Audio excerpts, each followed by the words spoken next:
ya Tanzania ile mwaka 1977 inataja nchi yetu ya Tanzania kuwa ni nchi ya kidemokrasia na inayofuata mfumo wa vyama vingi. Sasa katika unapokuwa na mfumo wa namna hiyo, ni kwamba unategemea watu kuwa na mawazo tofauti, itikadi tofauti, na ni kwamba watu wana haki ili kuweza kufikia katika yale malengo yao, kwamba wao wameamua kuwa wanafuata vyama tofauti, wana mbinu mbalimbali ambazo lakini ni halali za kisheria kuweza kufanya shughuli zao za kisiasa. Sasa kwa bahati mbaya, tokea ule utawala wa rais aliyepita John Pombe Magufuli, ambapo shughuli za siasa ziligeuzwa kuonekana kwamba ni shughuli ambazo si halali kwa sehemu kubwa, isipokuwa tu kama zinafanyika kwa kivuli cha Chama cha Mapinduzi.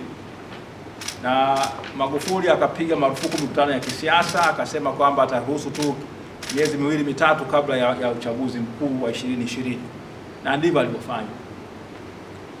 Zuio lake liliendelea hata baada ya kufariki, na baada ya mwenyekiti wa chama hiki wakati ule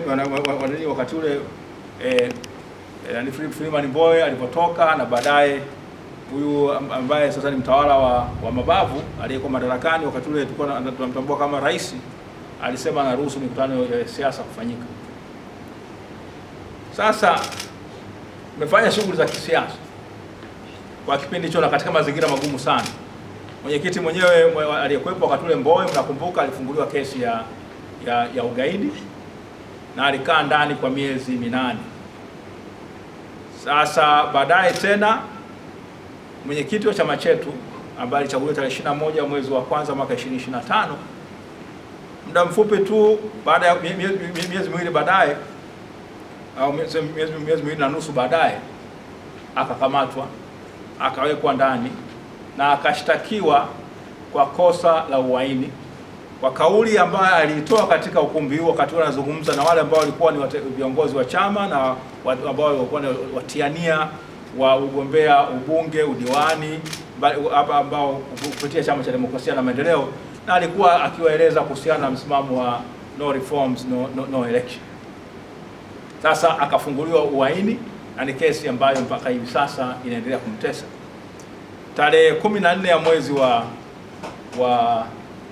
4 Said Issa na wenzake wakafungua kesi dhidi ya chama chetu, ambaye ilifikia kupata wao jaji wa mahakama kuu Hamidu Mwanga tarehe 10 mwezi wa 6 mwaka 2025 akaweka zuio dhidi ya chama chetu kufanya shughuli za kisiasa, licha ya kwamba kuna uamuzi wa mahakama ya rufaa wa mwaka 99 ambao unasema mahakama haiwezi kuweka zuio kuhusiana na shughuli za kisiasa, na ulikuwa ni mwaka wa uchaguzi.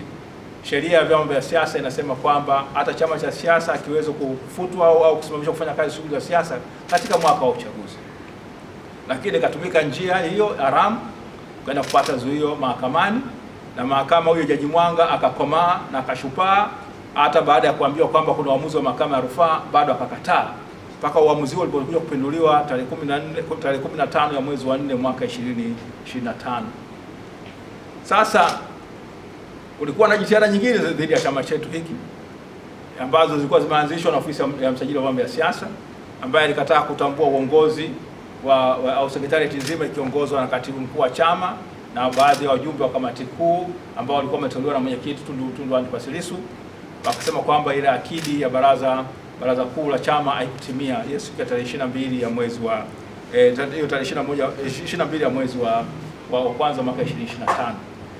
Hiyo imetusumbua sana mpaka kuelekea anakazuia na ruzuku na chama kazuia kufanya kazi. Na yasema yote sasa kuonyesha mapigo ambayo chama hiki kimeyapitia, na mwisho wa siku kimeonekana kana kwamba ni adui. Lakini tarehe 29 mwezi ule wa 10 2025 tunakumbuka iliyotokea mauaji ambayo hayajawahi kutokea katika nchi yetu yalifanywa na polisi na serikali hiyo haramu, ambayo iliamua kuwa maelfu ya Watanzania hata tukienda kwa takwimu ambazo hatuzikubali za hiyo tume inaitwa ya vurugu ya Jichande ambayo kusema watu 518 bado ilikuwa ni kiwango kikubwa sana cha watu waliouawa. Na baada ya hapo watu wengi sana walishikwa kwa ndani, wakufunguliwa kesi nyingi za uhaini. Watu wetu wengi ambao vijana tu ambao wanahusika kwamba wanajinasibisha na Chama cha Demokrasia na Maendeleo wakawekwa ndani. Makamu mwenyekiti wa chama chetu John Heche hata kabla ya uchaguzi alishawekwa ndani kwa siku 21, na viongozi mbalimbali wakashikwa, wakifanyiwa, ikabidi wengine wakakimbia. Viongozi wanachama wengi wa Chadema ikabidi wakimbia hata wakae nje ya nchi. Sasa tumekuja, chama kimefunguliwa, kimeanza mikutano ya katiba mpya na Free Tundu Lissu, ambayo imepokelewa kwa mwitikio wa ajabu sana na mkubwa sana kutoka kwa Watanzania. Watanzania wamekubali Chadema wakitambua kwamba ndicho chama kikuu cha siasa nchini na ndio tegemeo pekee la ukombozi wa kweli wa nchi wa Watanzania. Hiyo kampeni za mwezi mmoja tu zimefanya CCM wakaenda mtero.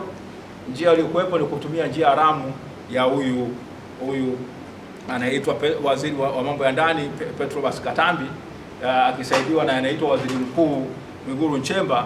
Mwisho wa siku wakaamua kusema kwamba wamepiga marufuku mkutano wa mambo ya siasa. Ukimuuliza chini ya kifungu gani, hakuna anachoweza kutajia, lakini nafahamu kwamba ibara ya 26 ibara ndogo ya kwanza ya Katiba ya Jamhuri ya Muungano ya Tanzania inasema kwamba kila mtu anatakiwa kuheshimu katiba ya nchi, kuheshimu na kuitii Katiba ya Jamhuri ya Muungano ya Tanzania pamoja na sheria zake. Lakini hawa wenzetu wao bila kufahamu kwamba hii ni jamhuri au kuheshimu kwamba kutambua kwamba hii ni jamhuri, wameamua kukiuka kwa wazi kabisa katiba ya Jamhuri ya nchi yetu na kuzuia mikutano ya vyama vya siasa, wakisahau kwamba ibara ya 29 ibara ndogo ya kwanza ya Katiba ya Jamhuri ya Muungano wa Tanzania inaweka wazi kabisa. Sasa kwa kuwa hawa watu, nadhani hata yule anajiita mwanasheria hata sheria hazijui, itabidi nisome ibara ya 29 ibara ndogo ya kwanza. Kila mtu katika Jamhuri ya Muungano anaye haki ya kufaidi haki za msingi za binadamu na matokeo ya kila mtu kutekeleza wajibu wake kwa jamii kama zilivyofafanuliwa katika ibara ya 12 hadi ya 28 za sehemu hii ya sura hii ya katiba. Ibara ndogo ya pili katika 29, kila mtu katika Jamhuri ya Muungano ya Tanzania anaye haki ya kupata hifadhi sawa chini ya sheria za Jamhuri ya Muungano. Ibara ndogo ile ya 5 inasema hivi: ili watu wote waweze kufaidi haki na uhuru vilivyotajwa na katiba hii, kila mtu ana wajibu wa kutenda na kuendesha shughuli zake kwa namna ambayo haitaingilia haki na uhuru wa watu wengine au maslahi ya umma.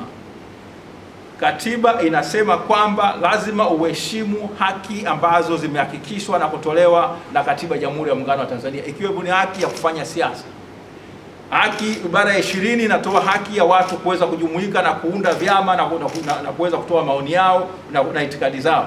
Sasa ambacho kimefanyika ikawa ni kwamba ni kinyume cha katiba hiyo ya Jamhuri ya Muungano ya Tanzania, na wameamua kutumia mabavu. Kwa hiyo hakuna sheria ambayo Katambi au mwingine anatumia isipokuwa ni mabavu. Sasa ikatokea kwamba kuna wanaharakati na Watanzania ambao wanatumia haki zao za katiba, wakasema kwamba wanataka kuandaa maandamano ya tarehe 7 mwezi wa 7. Chadema haikuwa inashiriki kwa namna yote ile katika maandamano hayo, na ilisema wazi kabisa kwamba katika mikutano ile walikuwa tukifanya katiba mpya na Free Tundu Lissu, kusema siku ya maandamano ambayo itaishwa na chama itatajwa, lakini Chadema haiwezi kumzuia Mtanzania asitumie haki yake ya kikatiba ya kuweza kuandamana. Kama watu wanaandaa maandamano, acha waandamane. Madhari hawatumii mabavu, hawatafanya vurugu zozote zile. Sasa imetokea kwamba baada ya yale maandamano ya tarehe 7 mwezi wa 7 ambayo ilitakiwa yafanyike, hayakufanyika, lakini Watanzania waliandamana kwa ukao wote nyumbani. Nchi yote ilikuwa imefungwa kwamba Watanzania hawakutoka kwenye nyumba zao, shughuli za biashara za kila kitu, hata ile sheria za Sabasaba zilikwama. Kwa hiyo kulikuwa na namna nyingine ya kuandamana. Wanasema kuna njia nyingi za kuua mbwa. Unaweza ukamkaba, unaweza ukamnyonga, unaweza ukamnyima chakula, unaweza ukampiga sindano, unaweza kumlisha sumu. Watanzania waliamua kwamba wao wasitoke nje. Kwa hiyo ilikuwa namna ya kuweza kuonyesha kwamba hawaridhishwi na mambo ambayo yanaendelea katika nchi yetu, kwamba madhari ya watu wanatumia mabavu, hata ile njia halali kabisa ya watu kuweza kutoa maoni yao. Maandamano ni njia halali kabisa. Martin Luther King Jr. kule Marekani alikuwa wanaandamana, Mahatma Gandhi alikuwa wanaandamana, na hata hapa Tanzania watu walikuwa wakiandamana siku zote za nyuma. Afrika Kusini Desmond Tutu na nani, watu wamekuwa wakiandamana. Ufaransa tunawafahamu kabisa, wao ni wataalamu wa kuandamana, wanaandamana vibaya, tena wakati mwingine maandamano yao huwa ni ya vurugu, lakini inafahamika hiyo ni haki ya kawaida kabisa, na inatambuliwa na ibara ya 18 ya Katiba ya Jamhuri ya Muungano ya Tanzania. Hasa katika ile hali imekutikana kwamba wameshikwa viongozi na wanachama wengi wa Chama cha Demokrasia na Maendeleo. Tunaambiwa juzi na msemaji wa jeshi la polisi anasema kwamba kuna watu 133 wameshikwa. Hasa hivi sasa kuna watu kama 61 ambao wamefunguliwa mashtaka. Na haya yamewakumba watu wetu. 61 ambao wamefunguliwa mashtaka kule Shinyanga, na watu 17 wengine anategemea pengine atafunguliwa mashtaka leo. Kuna wengine kule Mwanza 23 wamefunguliwa mashtaka. Hayo yote ni nini? Ni ya ugaidi. Kule Iringa wako 4 ugaidi. Mbeya wako 4 ni ugaidi. Dar es Salaam leo wamefunguliwa wale Pendo Kileo na wenzake wawili wamefunguliwa mashtaka tena ya ugaidi kule katika mahakama ya Kinondoni. Kuna kiongozi wetu alikuwa amefunguliwa na kufungwa kule Kahama. Bali tunashukuru leo Mungu Mwenyezi wa Mbele amesaidia kwamba hakimu katika rufaa yake imeweza kusikilizwa na uamuzi umetoka kwamba ameshinda ile rufaa yake ile na skora. Tunashukuru. Hasa ambacho kimeonekana, ambacho ni Chadema ambacho haikubaliani nacho, ni kugeuza shughuli halali za kisiasa za watu kukusanyika, watu kukutana na kupeana maoni, kuifanya kuwa ni ugaidi. Hii ni hatari kwamba kama tunafanya shughuli halali za kisiasa, tunajinaisha shughuli halali za kisiasa, tunaipeleka nchi yetu mahali pabaya sana. Haki ya kufanya siasa ni haki ya kikatiba. Ndivyo ibara ya 3 inavyosema. Ibara ya 3 ibara ndogo ya kwanza inavyosema, ndivyo ibara ya 20 ibara ndogo ya kwanza na ya pili zinavyosema, ndivyo ambavyo ibara ya 18 inavyosema, na hizo hata ibara ya 26 ibara ya 29 zinavyosema kwamba watu wana haki ya kufanya siasa. Sasa kama tunafanya watu kwa kufanya siasa kwa kuwa na mtazamo tofauti, kwamba watu wanapanga kuandamana, unageuzwa kwamba hiyo walikuwa wanapanga ugaidi. Hii ni hatari sana. Ni hatari sana kwamba maana yake hatuitaki nchi yetu mambo mema. Shughuli halali kabisa ya kisiasa unaigeuza, unaipatia jina tofauti, unaita kwamba ni jinai. Hasa mwisho wa siku tutakaaje katika nchi yetu? Je, sisi ni watu huru? Maana ibara ya 15 ya katiba ya nchi yetu inasema kwamba watu wote wanatakiwa kuwa huru. Hasa kama tunageuza watu ambao walikuwa huru wanageuzwa kuwa watwana na kuwa watumwa katika nchi yao, hii ni hatari. Hasa tumekaa kama wanasheria wa chama, tumezipitia hati hizi mbalimbali. Ukiangalia kama hapa kwa mfano, ninayo hati ya kesi ya kule Mbeya ambayo inamhusu Noah Mwarwange, Wamaka Mboka, Rogers Mpwani, Agustino Wasinyo. Hii inawaambia kwamba wao wametenda nini? Wametenda ugaidi, kwamba katika eneo la kule Mafiati katika walipanga kwa pamoja kutenda vitendo vya kigaidi, ikiwa pamoja na kuwashauri watu na kuwashawishi watu katika eneo la Mafiati kutenda vitendo vya kigaidi, ikiwa ni pamoja na ikijumuisha na kuharibu mali na kwa maana hiyo na kutaka kuwatisha wananchi wa Jamhuri ya Muungano ya Tanzania. Tuna nyingine tena, huyu anaitwa Jasiri Robert Masumbi, na yenyewe ni Mbeya. Yenyewe vile vile nasema kwamba alikuwa na lengo la kuwashambulia polisi la kule Mbeya na kusababisha vifo na kuwaumiza. Kuna kule Mwanza tunayo kesi inamuhusu, hii ni kesi namba 16379 ya mwaka 2026, kesi ya uchumi. Hii inamuhusu Alfaxadi Bundara Nyamwaga, Fanson Wilson Mpango, Abeli